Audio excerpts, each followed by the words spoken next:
আপনারা সবাই দেখেছেন যে মাননীয় মুখ্যমন্ত্রী তথা রাজ্য সরকার ওবিসি মামলা নিয়ে এত তৎপর কেন।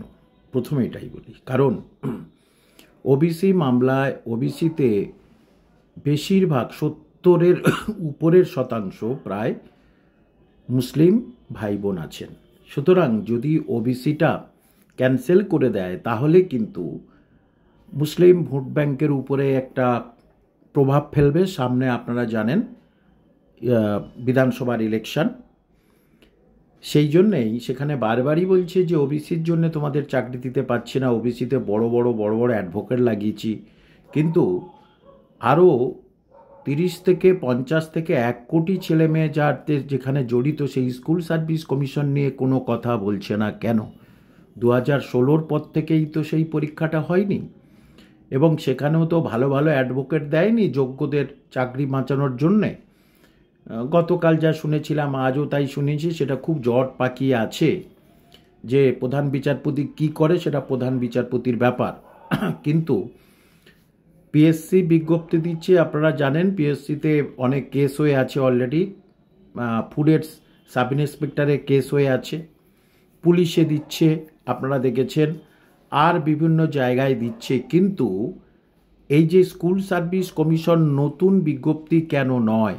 মাদ্রাসাও চলছে, সবটাই তো কেস হয়ে আছে, এবং কোর্টের কাছে পারমিশন নেই, সেটাই তো সব বিজ্ঞপ্তি দিচ্ছে বা একটা ডেট ঠিক করে দিচ্ছে। কেউ এর বিরুদ্ধে কেস করছে না, কেস করলে হয়তো আটকে যেত। এবং স্কুল সার্ভিস কমিশনটা কেন দিচ্ছে না?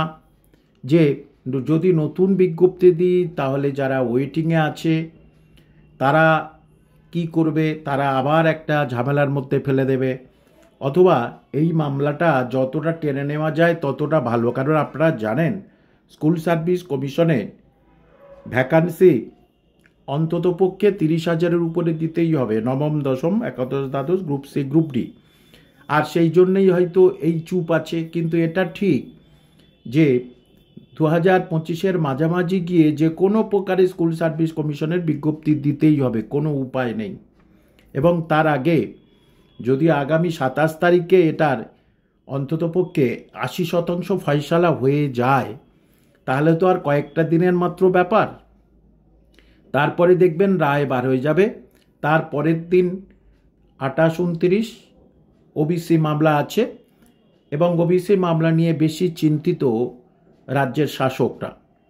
সুতরাং আপনাদের সামনে এটাই বলার আমার কথা বা এটাই বলার কর্তব্য যে আপনারা যারা বহুদিন ধরে বিএড করে আছেন, উচ্চশিক্ষিতা, তাদের জন্য সরকার কি একবারও ভাববে না? আমি বলেছি কয়েকদিন যাবৎ আমার গলাটা একটু ডিস্টার্ব আছে, সেই জন্যে সঠিক ভয়েস পাচ্ছেন না, মাফ করবেন।